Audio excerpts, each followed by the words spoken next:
चलिए, तो अभी तक हमने सितंबर मंथ के इंपॉर्टेंट डेज को देखा। Let's come to the October month. देखिए, फर्स्ट जो हम बात करने वाले हैं दैट इज 2 अक्टूबर। आप सभी को पता है कि महात्मा गांधी का गांधी जयंती होती है, नेशनल हॉलीडे है। उसी दिन United Nation called for a international day for non violence.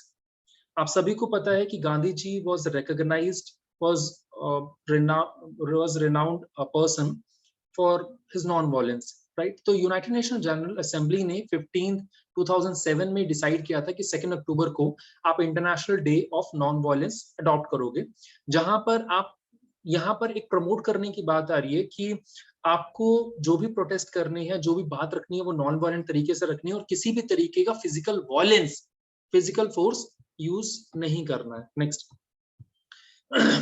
Next is world animal day which is observed on 4 अक्टूबर। अब देखिए, एक चीज है, आप सभी ने देखा होगा कि जैसे मैं छोटा सा एग्जांपल देता हूँ, आप सभी ने देखा होगा कि अगर आपके गली के बाहर जो आवारा कुत्ते होते हैं, जो स्ट्रे डॉग्स होते हैं, उनको हम बहुत इरिटेट करते हैं।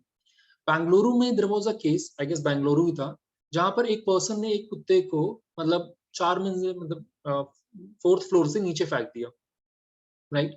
सो ये जो एनिमल्स हैं, उन एनिमल्स के वेलफेयर के बारे में सोचना भी जरूरी है, क्योंकि ये भी हमारे इकोसिस्टम का पार्ट है, ये भी इकोलॉजिकल बैलेंस को बनाने के लिए जरूरी है। आप सभी ने एक बर्ड का नाम सुना होगा, स्पैरो, राइट? स्पैरो दिल्ली में आज आपको देखने को नहीं मिलता, इवन दो वो स्टेट बर्ड है दिल्ली का, बट स्पैरो आपको देखने को नहीं मिलता। और जब दिल्ली में या पूरे इंडिया में टिड्डियों का अटैक हुआ था, हमें स्पैरो चाहिए थी, क्योंकि स्पैरो उनको फीड करती है, स्पैरो उनको खाती है। सो यहाँ पर ये बोला गया कि एनिमल डे एक ग्लोबल इनिशिएटिव है for the welfare of animals, और एक अवेयरनेस क्रिएट करना है कि क्या कर सकते हैं इनको मेंटेन करने के लिए, राइट? ये एनिमल्स सिर्फ वो जानवर नहीं है जो वाइल्ड एनिमल्स हैं, जो जंगलों में रहते हैं, ये वो भी एनिमल्स हैं जो हमारे घर के आसपास भी रहते हैं। और अगर ये एक्सटेंट हो गए तो आप ये मानिए सिर्फ इकोलॉजिकल बैलेंस ही अफेक्ट नहीं होगा, जो ह्यूमन की लाइवलीहुड है वो भी अफेक्ट होगी, राइट? एंड इसीलिए इस साल का जो थीम था, the theme is forest and livelihood, sustaining people and plant, right? Next देखिए, next is world space week, जो 4th to 10th अक्टूबर तक मनाया जा रहा है। क्यों मनाया जा रहा है? Because you have to celebrate the science and technology, right? So science and technology को प्रमोट करने के लिए, और देखिए जिस तरीके से वुमेन का रोल साइंस एंड टेक्नोलॉजी में इंट्रोड्यूस हो रहा है, जिस तरीके से उनका रोल इंक्रीज हो रहा है, 2021 में जो स्कीम था, जो थीम था, that is women in space. Next, the next we talk about Air Force Day. This is important. Air Force Day which is observed on 8th October. ठीक है, एक्चुअली इसकी शुरुआत हुई थी 1932 में, जब first time royal air force of Britain ने Indian air force को रिकॉग्नाइज किया था। ठीक है, उस टाइम पे तो Britishers was our colonial master, तो एक नई विंग फॉर्म की गई थी, एक सपोर्टिंग फोर्स की तरह of royal air force of Britain. तो वो एक जो सेक्रीफाइस है, जो हार्ड वर्क है, जो हमने इस कॉलोनियल पीरियड में किया था या आफ्टर दैट, एंड उसके लिए ही हम एयरफोर्स डे सेलिब्रेट करते हैं 8 अक्टूबर को। Next we talk about world post day which is observed on 9th October. Important नहीं है, नहीं पूछा जाएगा, बट ये है कि पहले के टाइम पे, आज तो ठीक है आपके पास इंस्टाग्राम है, फेसबुक है, मैसेंजर है, व्हाट्सएप है, आप इजिली कम्युनिकेट कर देते हो, right? But still Indian post office की जो सर्विसेज हैं, हम उसको रिस्पेक्ट करते हैं। Similarly there is a world post day which is celebrated on October 4th globally. क्यों? बिकॉज यहाँ पर ये एनिवर्सरी है यूनिवर्सल पोस्ट यूनियन की, जो कि 1874 के अंदर फर्स्ट क्रिएट हुआ था स्विट्जरलैंड के अंदर। इसकी जो थीम है, the theme is innovate to recover. Innovate to recover का मतलब, अगेन मैं सेम चीज बोल चुका हूं, कि जिस तरीके से आपके पास मैसेजिंग ऐप आ चुके हैं, जिस तरीके से अब इंस्टेंट मैसेजिंग का दौर आ चुका है, राइट? आज मुझे बात करने के लिए मुझे लेटर लिखने की जरूरत नहीं है, मैं कॉल के थ्रू, मैसेजेस के थ्रू अपनी बात पहुंचा सकता हूं। तो यहाँ पर जो पोस्टल सर्विसेज हैं, उनके एग्जिस्टेंस पे थोड़ा खतरा है, राइट? तो अब सवाल ये उठता है कि इन्हें भी इनोवेट करने की जरूरत है। जैसे मोदी साहब ने क्या किया, मोदी साहब ने पोस्ट पेमेंट बैंक बना दिए हैं, पोस्ट ऑफिस पेमेंट बैंक। अब वो आप पोस्ट ऑफिस को पेमेंट बैंक की तरह यूज करते हो, एक बैंक की तरह यूज करते हो। सो इनोवेशन, सो अगर आपको बचाना है तो आपको अपने आप को इनोवेट करना होगा। नेक्स्ट, जिसके बारे में आपको ऑलरेडी मैं स्टार्टिंग में बता रहा था, that is world mental health day which is observed on 10th October, right. ये किसके बारे में बात करता है? मेंटल इश्यूज के बारे में बात करता है। सुशांत सिंह राजपूत की डेथ के बाद या उनके सुसाइड के बाद ये इशू बहुत रेज होना शुरू हो गया था, mental health issues, right. And problem ये है इंडिया में कि मोस्ट ऑफ द फैमिलीज या most of the middle class families इस चीज को समझने के लिए तैयार नहीं है। अगर आज कोई बच्चा बोलता है कि वो डिप्रेस्ड है, तो डिप्रेशन को, फ्रस्ट्रेशन को बीमारी नहीं मानते, दे वर लाइक ठीक हो जाएगा, राइट। एंड इसीलिए आप देखते हो कि आए दिन बच्चों को पैनिक अटैक आने शुरू होते हैं, आए दिन जो सुसाइड के केसेस हैं वो बढ़ रहे हैं। एंड सो यहाँ पर वर्ल्ड को ये समझना होगा कि mental health issues is a reality and let's make it a reality. समझने की कोशिश करते हैं,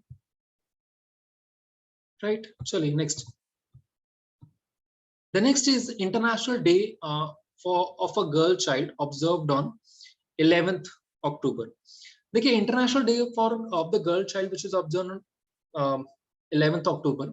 अब हुआ क्या इस दिन कि जो यूनाइटेड नेशन जनरल असेंबली है उसने अक्टूबर 11 को international day of girl child के लिए रिकॉग्नाइज किया था, उन प्रॉब्लम्स को टैकल करने के लिए, उन प्रॉब्लम्स से बात करने के लिए जो एक गर्ल फेस करती है इस वर्ल्ड के अंदर, राइट। नेक्स्ट। अब देखिए इसका थीम क्या था? तो theme is digital generation, our generation and address the issue. कि आजकल की जो जनरेशन है, the generation is digital generation. Digital generation का मतलब आजकल की जो हमारी जनरेशन है वो जनरेशन जैसे होता है ना कि फोन और इसमें लगा होता है, वो बहुत डिजिटल एडवांस है। तो यहाँ पर अगर वो डिजिटल एडवांस है तो हमें जो उन चैलेंजेस को जो एक गर्ल फेस कर रही है उसको डील करना होगा, ठीक है। Next. The next is international e waste day. आप सभी को पता है कि ई वेस्ट जो भी इलेक्ट्रॉनिक वेस्ट होता है हम उसको डंप कर देते हैं, एंड कई बार इस डंपिंग की वजह से कुछ रेडियो एक्टिव एलिमेंट्स होते हैं, वो रेडियो एक्टिव एलिमेंट्स इन्वायरमेंट में बहुत बड़ा डैमेज क्रिएट करते हैं। इसीलिए बोला गया कि जो डिस्पोजल है this should be in the correct manner and it should be aim to reuse, recovery and recycling. Then इसीलिए बोला गया कि जो इसका थीम था that is consumer is the key to the circular economy. Circular economy का मतलब आपके पास कंज्यूमर होता है, आपके पास फर्म होती है। So first we have consumer, firm.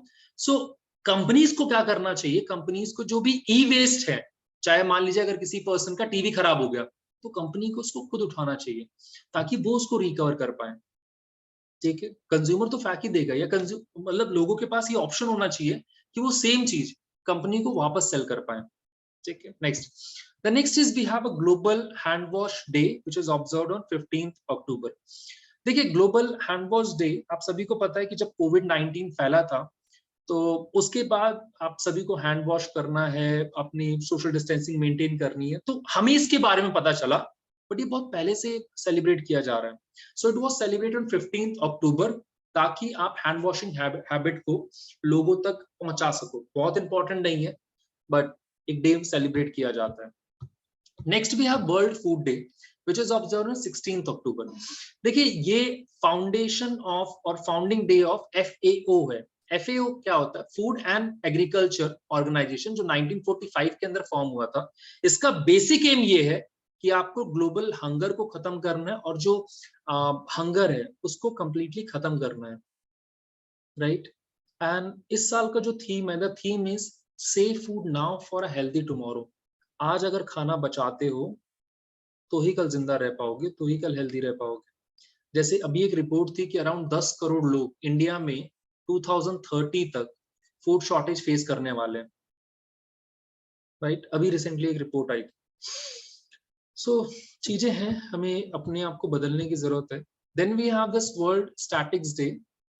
बहुत इंपॉर्टेंट नहीं है, क्यों किया जाता है? ताकि जो भी आपने अचीवमेंट्स की हैं उन अचीवमेंट्स को आप सेलिब्रेट कर सको, इंपॉर्टेंट नहीं है। Next and important is International Snow Leopard Day which was observed on 23rd October. देखिए आप सभी को पता है snow leopard is a endangered cat जो कि 12 कंट्रीज के अंदर मिलता है। आपको कंट्रीज के नाम जानने की जरूरत नहीं है, राइट। ऑब्वियसली स्नो लेपर्ड है तो कोल्ड कंट्रीज के अंदर ही मिलेगा, चाहे इंडिया के आप मतलब आप जम्मू कश्मीर की बात करो, नेपाल की बात करो, Bhutan, China, Mongolia, Russia, Pakistan. So जितने भी कोल्ड कंट्रीज हैं एशिया वाले रीजन में वहां पर ये मिलता है। राइट? और हमें इसे बचाने की जरूरत है क्योंकि ये भी एक्सटेंड होने के कगार पर है। Next we have United Nation. देखिए जब यूक्रेन और रशिया का वॉर चल रहा था, तो इस वॉर में यूनाइटेड नेशन कहाँ है, यूनाइटेड नेशन क्या कर रहा है, यूनाइटेड नेशन को इस वॉर को रोकना चाहिए, उसको लेकर बहुत डिबेट एंड डिस्कशन हुआ था। So we have United Nation. United Nation formed on 24 October 1950। 51 countries ने मिलकर फॉर्म किया था, जिसमें 5 मेजर कंट्रीज थी, और वो कंट्रीज कौन थी? China, France, Soviet Union, United Kingdom and United State, जो आज P5 कंट्रीज कही जाती हैं, जिनके पास परमानेंट सीट है यूनाइटेड नेशन सिक्योरिटी काउंसिल के अंदर। Next we have world polio day. देखिए world polio day is celebrate to commemorate the birth of John Salk, जिन्होंने वैक्सीन बनाई थी पोलियो के खिलाफ, राइट? आज जो पोलियो का जो पोलियो डे का जो थीम है, the theme is one day one focus ending polio. जो होता है ना, 2 बूंद जिंदगी की, सिर्फ शायद एक दिन या कुछ पल लगते हैं बच्चों को वो दवाई पिलाने में, बट बहुत सारे ऐसे लोग हैं जो शायद जाना भी नहीं चाहते या बच्चों को पिलाते भी नहीं। और ये जो बीमारी है वो छोटे बच्चों को बहुत जल्दी इफेक्ट करती है और उनके डिसेबल्ड होने के चांसेस बढ़ जाते हैं, राइट? चलिए तो देखिए this is all about the October month, ठीक है। उसके बाद अभी हम नवंबर मंथ का शुरू करते हैं।